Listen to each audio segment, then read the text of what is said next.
OBC जनगणनेच्या मागणीसाठी महाराष्ट्र प्रदेश काँग्रेस कमिटीच्या OBC विभागाच्या वतीने मंडल यात्रा 2026 ला आजपासून सुरुवात झाली। ओबीसी जनगणनेबाबत आश्वासन देऊनही जनगणनेत स्वतंत्र ओबीसी कॉलम नसल्याचा आरोप काँग्रेस नेत्यांनी केलाय। सरकारवर दबाव निर्माण करून ओबीसी जनगणना करण्याचा संदेश देण्यासाठी ही 5 दिवसीय यात्रा आयोजित करण्यात आली आहे। 7 ते 11 ऑगस्ट दरम्यान नागपूर, गोंदिया, भंडारा, गडचिरोली, चंद्रपूर आणि वर्धा या 6 जिल्ह्यातून यात्रा जाणार आहे। 64 तालुके, 32 विधानसभा आणि 6 लोकसभा मतदारसंघांमध्ये जनसंवाद साधला जाणार असून ओबीसी एकता आणि सामाजिक न्यायाचा मुद्दा यात्रेत मांडला जाणार आहे। ओबीसी आरक्षण को लेके ये ओबीसी जनगणना जब तक नहीं होती तब तक ये उनका संख्या निर्धारित नहीं होती और बीजेपी और आरएसएस इसको प्रोलॉन्ग करने के लिए कई बार उन्होंने आश्वासन दिया था, सभागृह के भीतर भी दिया कि हमने ओबीसी आरक्षण के लिए ओबीसी जनगणना हम करेंगे।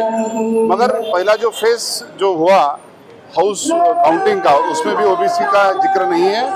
अभी 3 तारीख को जो नोटिफिकेशन केंद्र सरकार का पहाड़ी राज्यों के लिए आया, उसमें भी ओबीसी आरक्षण या तुम्हारा जातिगत जनगणना का कुछ भी उसमें जिक्र नहीं है। इसलिए ये जब तक के ये प्रोलॉन्ग करने का काम कोर्ट के माध्यम से करने का प्रयास बीजेपी और आरएसएस करती है।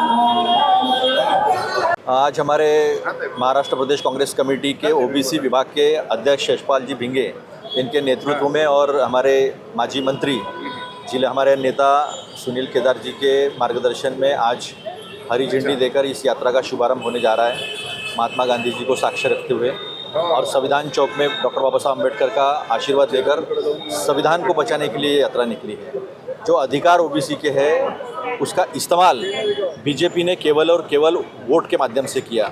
जिस तरह से 40 महामंडल बनाए, अलग अलग जाति को विशेष उनके व्यवसायों को मद्देनज़र 40 महामंडल बनाए, ना तो उन्हें कोई दर्जा है, ना तो उन्हें कोई वित्तीय सहायता है, ना ही उसका प्रॉपर गठन हुआ है। एक व्यक्ति को बिठा दिया है और समाज को जो है वो गुमराह करने की कोशिश बीजेपी ने केवल वोट के लिए की है। बीजेपी की राजनीति केवल वोट की है। कांग्रेस ऐसा नहीं सोचती है। कांग्रेस ने हर वक्त ओबीसी के पीछे रहने की कोशिश की। और मैं याद दिला दूँ, 1969 के पहले ही जब काका साहब कालेलकर आयोग को काका साहब कालेलकर ने और 6 सदस्यों ने खुद ही नकार दिया था, उसके बावजूद 12 कांग्रेस के राज्यों में ओबीसी को आरक्षण दिया जा चुका था। और मंडल आयोग ने जब अपना रिपोर्ट सबमिट किया, उस रिपोर्ट के प्रस्तावना में खुद बीपी मंडल जी ने लिखा था कि अगर इंदिरा जी नहीं होती, इंदिरा जी अगर सपोर्ट नहीं करते तो ये रिपोर्ट ही पूरी नहीं हो पाती। और नरसिंह राव जी जब प्रधानमंत्री थे तब कांग्रेस के शासन में इसे लागू किया गया। इसे हर जगह जो है, चाहे फिर वो स्थानीय संस्था, स्वराज संस्था हो, वहाँ पर पहले 33% दिया गया, जो 1989 में खुद राजीव गांधी जी ने दिया था। और उसके बाद 2012 के आते आते इसे 50% तक बढ़ाया गया। आज भी जो बिल है, नारी वंदन बिल, केवल नारी वंदन कहने की बात है। इनका नारी वंदन क्या है, हमने सीजेपी के आंदोलन में, बच्चों के, छात्रों के आंदोलन में देख लिया है। महिलाओं के साथ जो अभद्र व्यवहार इन्होंने किया है और करवाया गया है, इसके लिए अमित शाह दोषी है, इसके लिए नरेंद्र मोदी दोषी है, ये खुद छात्र कह रहे हैं। तो एक बात आपने ध्यान में रखनी चाहिए कि नारी वंदन बिल पास हो चुका है। कांग्रेस ने उसे पूर्णतः समर्थन दिया है। ये डिलिमिटेशन बिल जो है, ये उत्तर और दक्षिण में काटने के लिए नारी वंदन को आगे किया जा रहा है। जो हमारी मांग है, 33% जो आरक्षण है वो अभी लागू हो सकता है 545 में, उसमें लागू करना चाहिए, ये हमारी मांग है। दूसरी, सबसे पहले ओबीसी मंत्रालय आपने दिया था, क्या हुआ उसका? आपने सिर्फ घोषणा की, लेकिन ओबीसी मंत्रालय की स्थापना जो है वो हो नहीं पाई है। ना ही ओबीसी के संदर्भ में कोई आज बातचीत हो रही है। ओबीसी के स्कॉलरशिप का क्या हुआ? SC ST के स्कॉलरशिप का क्या हुआ? बच्चों को स्कॉलरशिप नहीं मिलती है। आज शिक्षा जो है वो इतनी महंगी हो चुकी है कि कोई गरीब बहुजन वर्ग का विद्यार्थी, चाहे वो ओबीसी हो, SC हो, ST हो, वो पढ़ नहीं सकता। इसीलिए रास्ते पे आके उसका आक्रोश जो उसने वो व्यक्त किया है। तो ये सरकार जो है, ये बंच ऑफ थॉट को मानने वाली है, गोलवलकर के विचारों को मानने वाली, जो ऐसा मानता है कि इस देश का बहुजन गुलाम है संघी विचारों का और संघी लोगों का। तो इसे हम सिरे से नकारते हैं।